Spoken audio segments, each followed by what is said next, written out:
All right, so Aleksandar, obviously a great performance, hard-fought win, but you were dominating pretty much every round.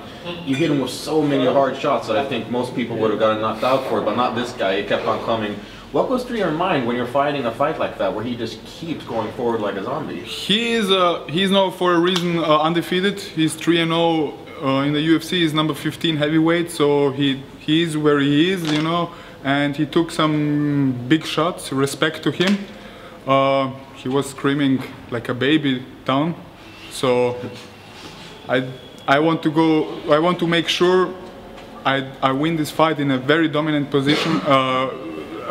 Decision, like I did it in my first UFC fight. I dominate the whole 3 rounds, so the goal is to dominate every fight, you know. If the possibility is here to finish him, I'm gonna finish him. If not, completely domination. And he was warned, it seems, for talking to you when he was on the bottom. Yeah. Can you just talk about what he said and what Yeah, he told me in the 3rd round, like, let's get up, bitch, you know, but I don't give a shit about this, you know. This is a sport and I want to make sure I get the W, and man, I kick his ass. So he cannot say nothing against me. Nothing. I mean, like he said, it was a very dominant performance, but is there anything that you can look back at and think that you can learn from, or that you wish maybe you could have done a bit differently? Yes, of course. Like I said, after my first UFC fight, I was saying, like, I want to go in the next fight better prepared, like the last time, and I want to grow. I'm 26 years old. I have a lot of potential to grow. I grow every fight. You can expect for the next fight to see an even better Aleksandar Rakic than tonight. So yeah, I'm growing every day, step by step, and it pays off. You know, we saw all, and I feel it. I dominate him, man. 30-24 or 30-25, man. Yeah. This was completely domination. He caught me in the whole 3 rounds, maybe with 3 jabs, and that's it. But yeah. What did you mean when you say he was screaming like a baby? Yeah, he was screaming like a baby. He was like, he felt uncomfortable. So yeah, I'm sorry. So he was not in his comfort zone, you know. I drag him in deep water and hold him there. So this was a normal reaction, you know. Everybody will scream, because if somebody is not the position you don't like, you scream. This is not. This is something, you know, the nature give you like this, you know. So yeah. Do you think you both deserve fight of the night? You from the fighting routine for his toughness?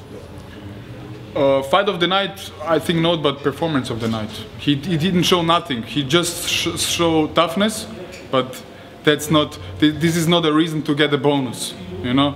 You have to show something, and I hope I get it, you know. This is the choice of the UFC. I gave I gave everything, so it's the choice of the UFC. I hope I get it. If not, I'm good, and I'm gonna dominate in the next fight even more. So maybe I get it in the next fight. Let's see. I hope I get it now, but let's see. You said that you'd like to fight, in some fighters in the top 15. Yeah. Have you got anyone in mind that you'd like to take on next? Special name? No. I was training really hard for this fight. I started my camp in Vienna, in Austria, where I live. I started there with my coaches. By the way, I want to say thank you to my coaches, strength and conditioning coach Richard Staudner, grappling MMA coach Roberto Passush, and my boxing coach Yuri. I started my camp in Vienna, Austria. Then I switched to Fort Lauderdale in Florida. I was preparing there in the American top team, the best team on the world. So I was 5 weeks there and came 2 weeks before the fight to Vienna again to acclimatize and to finish my camp with my coaches and to do the strategy. And yeah, but I mean, I belong in the top 15. You know, I think I deserve it. I put now the second fight. I complete in the first fight. I dominate Francima Barroso, a veteran. You know, in the second fight I dominate undefeated guy, number 15 ranked heavyweight. So who else than me? Who else? Is there anybody, I mean, a fighter in American top team who you look up to? Yeah, I like Junior. He's my friend and he's like my idol. You know, when I was younger and was like starting with MMA, he was a champion. So I was really excited to train with him.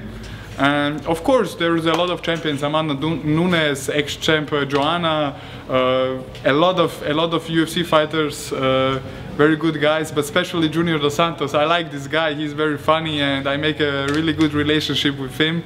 And yeah. Have you seen his fight with Vago Ivanov? Didn't yet. I just saw the highlights. But man, this guy is a beast. So yeah, what else to say? Thank you. Your coach said he wanted you to fight like Cain Velasquez. Yes. Is that something in your preparation? You also try to train like that? The pace and everything? Yep. So when we get the name of my opponent and my coach saw my opponent and watched his fights, the first thing he told me, you have to fight like Cain Velasquez. I say, what do you mean Cain Velasquez? He said, you remember the fight Cain Velasquez and against Bigfoot Silva, the bloody fight? I say, yes. He said, exactly like this. You have to maul him, you have to grind, you have to punch him, you have to take his soul. So yeah, in the fight camp and in the preparation, we put a little bit, not completely out the submission game, the jiu-jitsu, but the goal was to grind, to punch, like Cain Velasquez. You know, this guy is a monster, and yeah, this was my plan, and I'm happy about it. Thank you. Anything else? Cheers. Thank you. Thank you.